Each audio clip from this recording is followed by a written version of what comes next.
J'étais la fille unique d'un des hommes les plus riches de la ville. Mon père, un politicien, m'a gâtée à mort.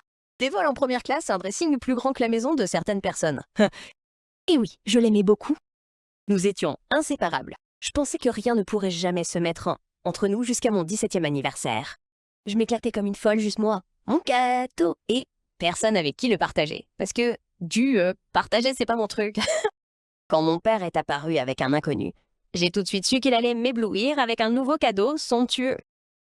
Harper, tu n'as invité aucun de tes amis? Je m'amuse toute seule. Je ne partage mon gâteau avec personne. Il y a quelqu'un que j'aimerais te présenter. Attends, c'est le robot IA qui a l'air si humain que tout le monde flippe. Bon sang, celui-là est réaliste. Hey, il parle. Ah, c'est de la technologie de pointe.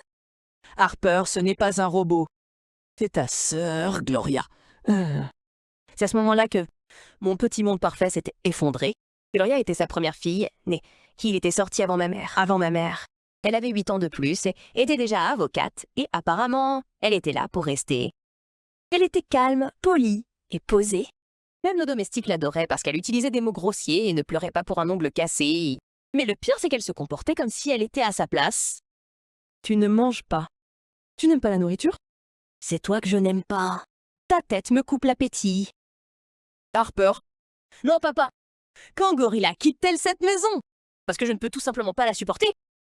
C'est sa maison autant que la tienne. Et elle s'appelle Gloria.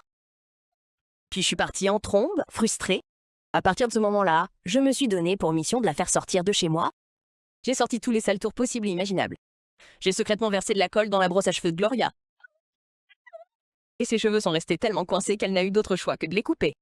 J'ai même renversé de l'huile de cuisson sur le sol, ce qui a fait glisser Gloria et l'a fait tomber sur le dos. Comme si cela ne suffisait pas, j'ai continué et j'ai peint à la bombe le mur de la chambre de Gloria en rouge vif. Elle a dû dormir ailleurs pendant une journée jusqu'à ce que la pièce soit repeinte.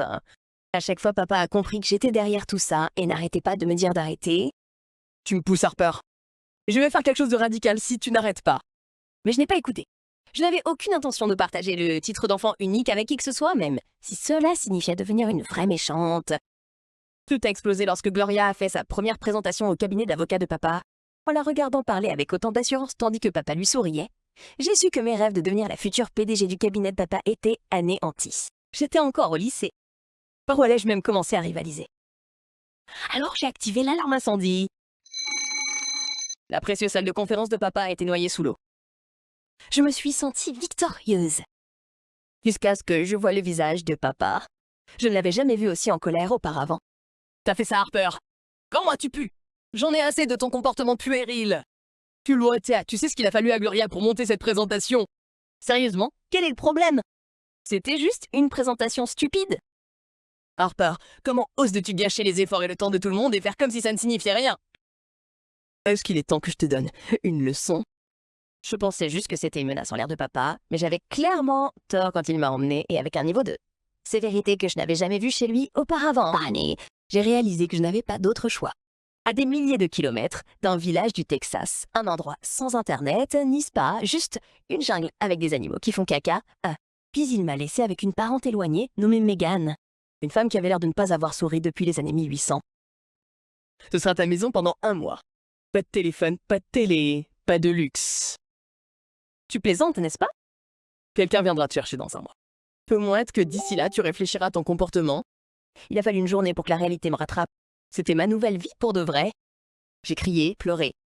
Megan, avec son cœur de pierre, n'a même pas bronché quand j'ai refusé de manger. Mes débuts là, moins bas, ont été brutaux.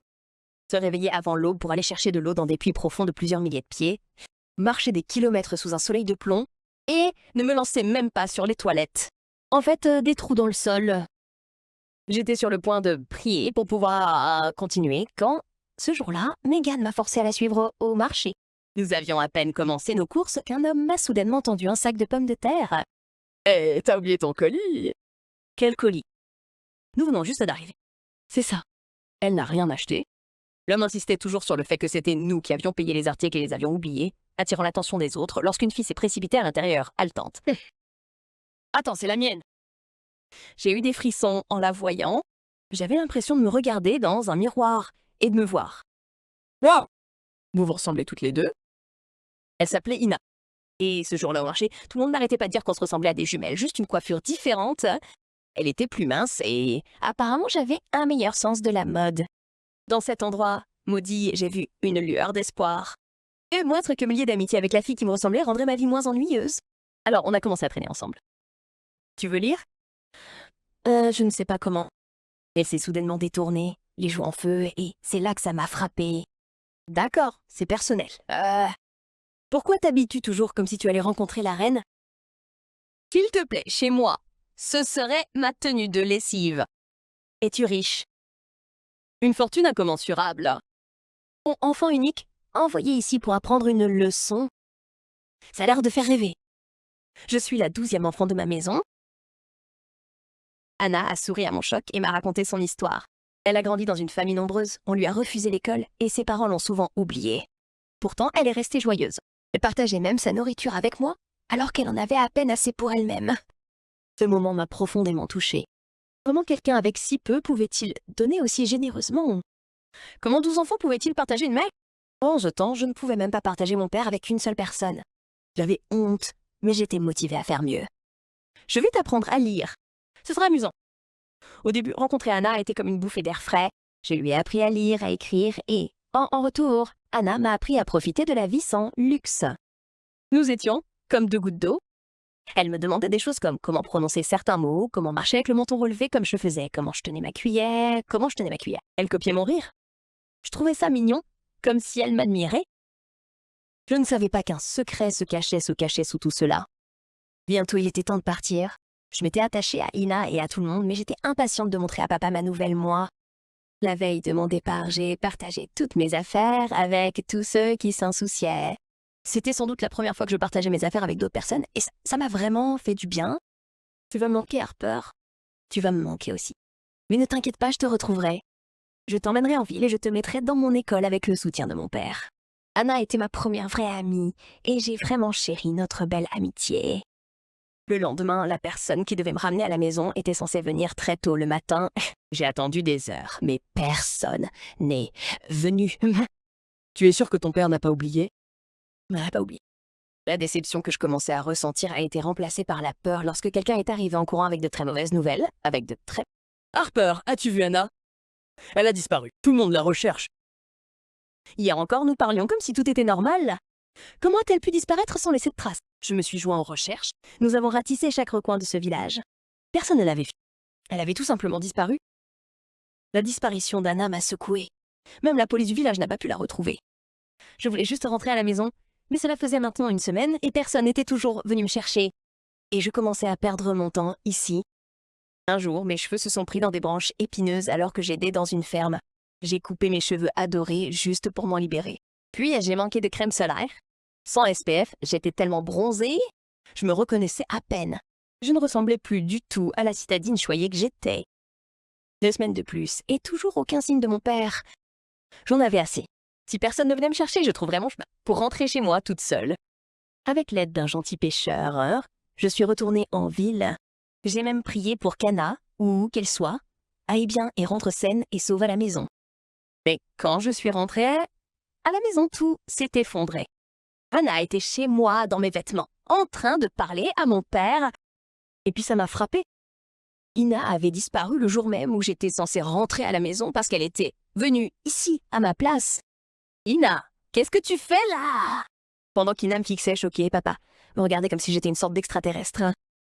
Qui es-tu? Papa, c'est moi, Harper. Tu n'es pas Harper. Harper ne ressemble pas à ça.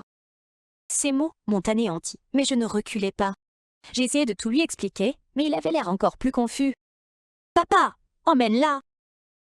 Elle me fait peur. J'ai vu Red. J'ai voulu effacer ce sourire narquois de son visage. Gloria, appelle la sécurité. Il y a une folle ici qui prétend être Harper. Cette folle est ta fille! Ayant. Gloria est entrée à ce moment-là, et quand je l'ai vue, j'ai automatiquement pété les plombs. Oh, regarde!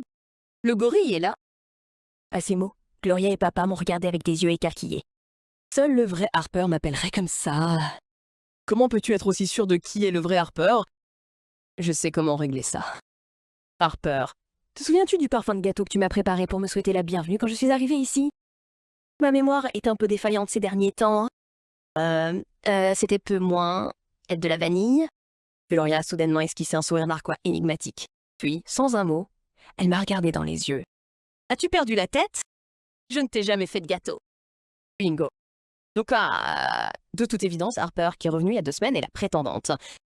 Il s'est avéré que c'était une question piège pour démasquer Anna. Mon cœur avait l'impression qu'il allait exploser d'amour pour Gloria à ce moment-là. Bravo, Sorette. Harper. Alors, qui est comment? Que se passe-t-il ici? Anna est arrivée. Nous nous sommes tous tournés vers Anna, mais elle était déjà en train de sortir de la pièce en courant vers les portes de sortie. Immédiatement, je lui ai couru après. Bien devant toi, Sorette! Avec l'aide de Gloria, nous l'avons attrapée juste avant qu'elle ne puisse s'échapper. Comment as-tu pu, Anna? J'ai fait de toi mon ami. Je t'ai appris. Je t'ai tout donné la moins bas, là, hier, juste pour que tu me poignardes dans le dos de cette façon? Je suis vraiment désolée. Je ne voulais blesser personne. Je voulais juste me sentir spéciale. Être la seule pour une fois. Si j'avais su que tu avais une sœur, je n'aurais pas osé. Et ces mots m'ont profondément touchée. Ils m'ont fait me demander si j'avais vécu de manière trop égoïste pendant tout ce temps. Quelque chose chez elle semblait étrange dès son retour. Il y avait cette incertitude, et elle était trop polie avec moi. Mon père n'en croyait pas ses yeux devant les actes trompeurs d'Anna. Lui et Gloria étaient déterminés à la dénoncer à la police. Mais j'ai supplié mon père de la laisser rentrer chez elle. Au fond de moi, je comprenais Anna, son désir de vivre la vie d'une enfant unique et riche, et je ne pouvais pas oublier le bonheur qu'elle m'avait apporté pendant le temps que nous avons passé ensemble dans ce village de campagne. Après tout ce que j'ai fait, comment peux-tu être encore aussi gentil avec moi? C'est ma façon de te remercier pour la gentillesse que tu m'as témoignée pendant la période la plus difficile de ma vie. Et puis, nous sommes restés là, à regarder la porteuse disparaître lentement, au loin les larmes aux yeux. Soudain, j'ai senti une main toucher doucement mon épaule. Je suis désolée, ma chère. Je n'ai pas réussi à reconnaître ma fille et je t'ai fait vivre une vie si difficile. Une vague d'émotions m'a submergée et j'ai fondu en larmes. J'ai jeté mes bras autour de mon père, j'ai serré Gloria contre moi, et nous nous sommes tous embrassés. Je suis désolée, les gars. Quelques semaines plus tard, j'ai fait quelque chose que l'ancien moi n'aurait jamais fait. J'ai pensé à Anna. Comment j'avais tout, mais j'en voulais toujours plus et j'étais si peu disposée à partager, alors qu'elle n'avait rien et qu'elle partageait si librement, et aura. J'ai donc convaincu mon père de la soutenir dans la poursuite de ses études dans ce village, même si je ne pouvais plus tenir la promesse que nous étions faites d'étudier ensemble en ville. Au fond de moi, je savais que je ne pourrais plus redevenir amie avec Ina. Tu as vraiment changé. C'est incroyable. Et Gloria? Eh bien, nous avons commencé à nous entendre aussi. Merci, Gloria. Tu n'avais pas besoin de m'aider la moins bas, mais tu l'as fait. Que puis-je dire? Cette maison est devenue assez ennuyeuse sans ta fougue royale. Plus de farce dans cette maison où tu vas perdre tous tes cheveux. Je l'appelle encore Gori parfois, mais seulement pour plaisanter. Elle est intelligente, drôle et m'écoute toujours. Honnêtement, j'ai commencé à aimer cette vie de famille avec une grande sœur si merveilleuse. Vivre dans ce village m'a changé. Cela m'a rendu un. Cela m'a appris à quel point je tenais tout pour acquis. Avant, je pensais que j'avais la pire des vies simplement parce que les choses ne se passaient pas comme je le voulais. Mais tout perdre, même juste pour un instant, m'a fait réaliser à quel point j'avais de la chance. J'ai appris que parfois, on ne voit pas la valeur de ce qu'on a tant qu'on n'est pas obligé de s'en passer.